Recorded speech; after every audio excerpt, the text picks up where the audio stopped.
Buenas noches, mi nombre es María Isabel Cantillo Escobar y en este momento estaré presentando las conclusiones referentes al trabajo de la unidad 2 que corresponde a la ejecución del sistema de gestión.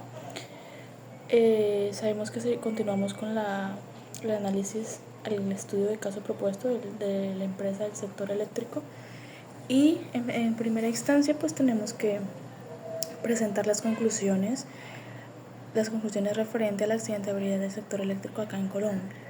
Y como primera conclusión, pues teniendo en cuenta que Colombia presenta una tasa elevada de la accidentabilidad del sector eléctrico, pues es fundamental, considerando como personal de seguridad y salud en el trabajo, pues considero de que la empresa de ese sector debe buscar adoptar medidas adecuadas para la generación, el transporte, la distribución y la comercialización de la energía.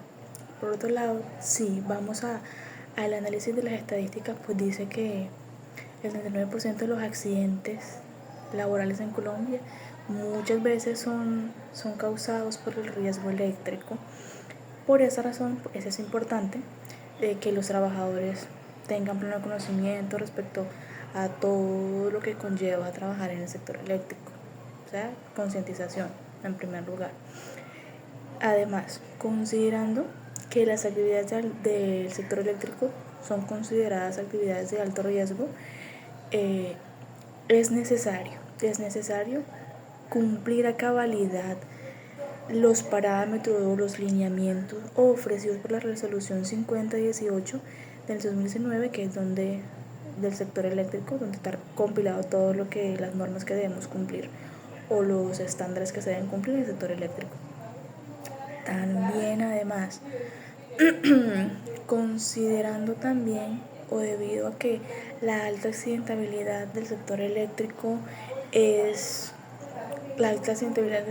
pues es recomendable establecer medidas obviamente de prevención y control para reducir la presencia de eventos adversos y que eventos adversos pues que ocasionen en el trabajador lesiones graves o incluso la muerte, que es lo que se han presentado últimamente. Entonces, también debo describir el paso a paso para el reporte de registro e investigación de las enfermedades laborales, los incidentes y los accidentes laborales. Entonces, según lo que tengo entendido, el decreto 1072 establece que los empleadores, escúchese bien, deben reportar los accidentes laborales y las enfermedades diagnosticadas como laborales a las entidades territoriales u oficinas encargadas de esto. ¿Listo? Las oficinas correspondientes.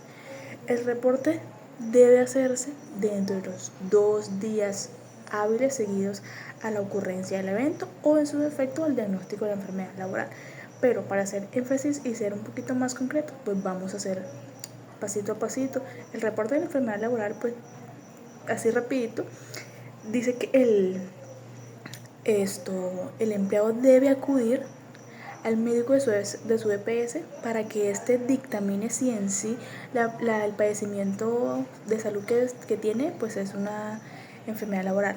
Luego de que ya el médico dictamine de que sí es una enfermedad laboral, pues este viene y se dirige a su empleador y le hace saber que está padeciendo una enfermedad laboral, pero con la historia clínica en mano y el diagnóstico del médico, hoy está. Entonces, para nuestro reporte de accidente de trabajo, pues el reporte del accidente de trabajo se realiza en la página de la ARL, en la página web de la ARL a la cual la empresa está asociada. En este caso, Positiva, Sura, Colmena, qué sé yo. Entonces, dentro de los 2 días hábiles siguientes al evento. Pero, para hacer este reporte se deben seguir unos parámetros. En primer lugar, se debe conocer el nombre y el contacto del informante. Listo. En mi caso, si soy yo como segurista, entonces, fecha y hora de la lesión, lugar del accidente, descripción de la lesión que se produjo y los signos que se están experimentando.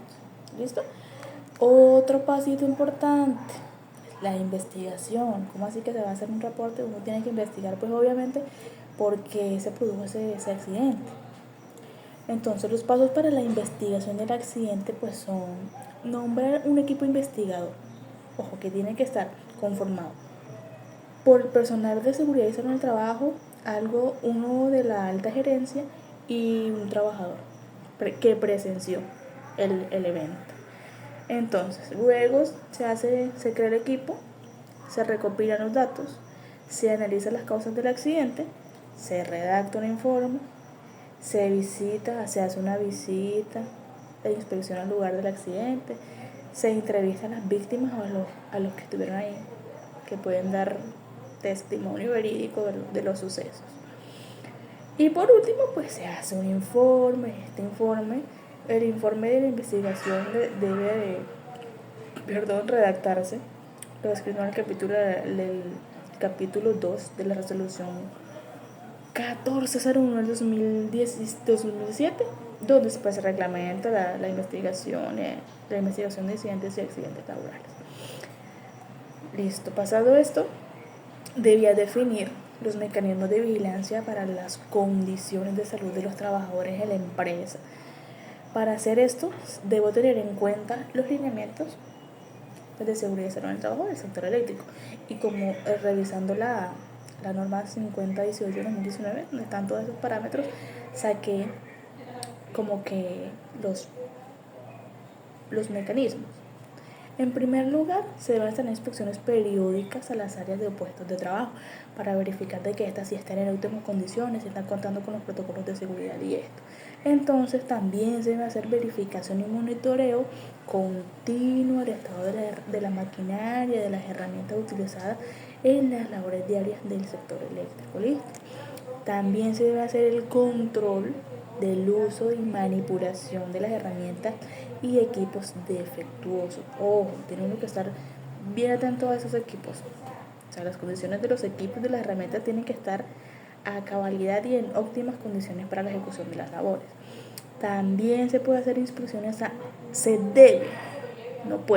debe hacer inspecciones antes y después de haber hecho labores en el sector eléctrico a sus elementos de protección personal. ¿Listo?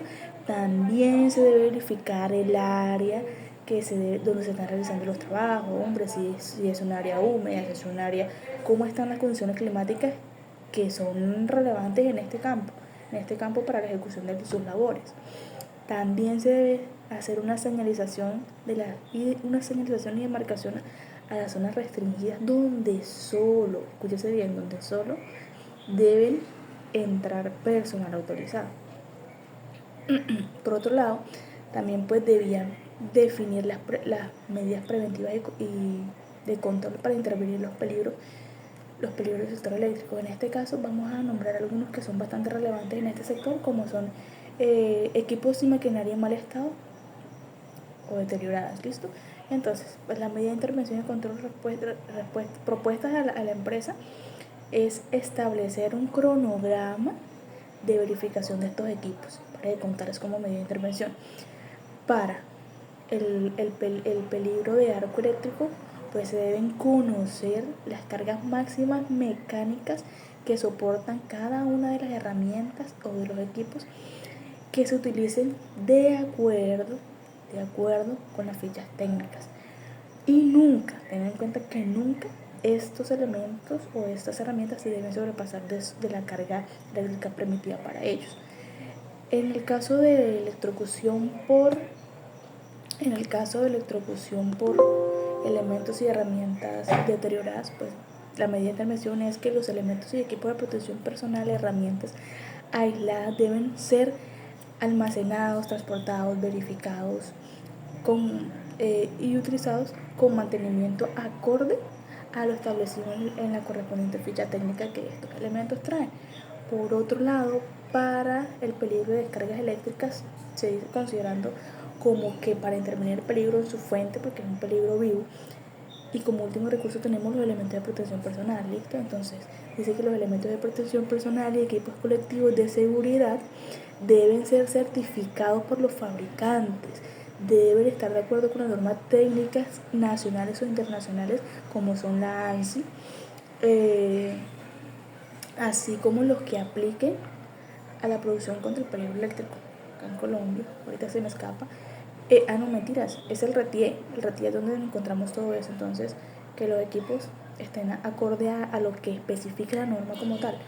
Y ya para el choque eléctrico, pues se dicen que deben utilizar siempre materiales y calzado adecuados que sean dieléctricos en caso de manipular alguna electricidad. Eso se verifica en la ficha técnica y se le hace una prueba física a los elementos de protección personal. Se les verifica de que sí son dieléctricos y que sí cumplen con los parámetros exigidos por la norma. En este caso la ANSI yo he escuchado y he visto que se verifican con según los parámetros que nos ofrece esto. Entonces, por otro lado, también tenía que definir pues, las estrategias para la elaboración del plan de emergencia en el sector eléctrico. Y como referente nos dieron algunas normas y vamos a abordarlas. Entonces, en este caso, la ley 1523, que es la que habla de gestión del riesgo y todo eso, y como estrategia pues nos ofrece de que debemos coordinar con las autoridades y servicios de emergencia. Esa es una de sus estrategias, son muchas, pero me quise enfocar en esa. Entonces, el decreto 2157 del 2017 pues nos da como estrategia, nos da muchas, pero vamos a ser puntuales. Una que me pareció importante, pues identificar y analizar los riesgos y peligros asociados a la operación y mantenimiento de nuestra infraestructura eléctrica. ¿Listo? Por otro lado, también esta norma nos dice que debemos definir las responsabilidades y funciones de los miembros del equipo de emergencia vital. Entonces, y teniendo en cuenta también el decreto del 2015, pues este nos dice que debemos identificar los peligros, debemos identificar sí los peligros, pero también debemos identificar los recursos y equipos necesarios para responder ante una emergencia, una situación de emergencia. Y también nos dice que debemos realizar simulacros o simulaciones de emergencias para evaluar lo contemplado en el plan, o sea, si funciona o no funciona, obviamente. Por otro lado, la resolución 4117 del 2024, pues esta nos da como estrategia la realización del análisis de la vulnerabilidad, hombre, a ver si la empresa, qué tan vulnerable está a la presencia de estos eventos, qué medidas se han tomado.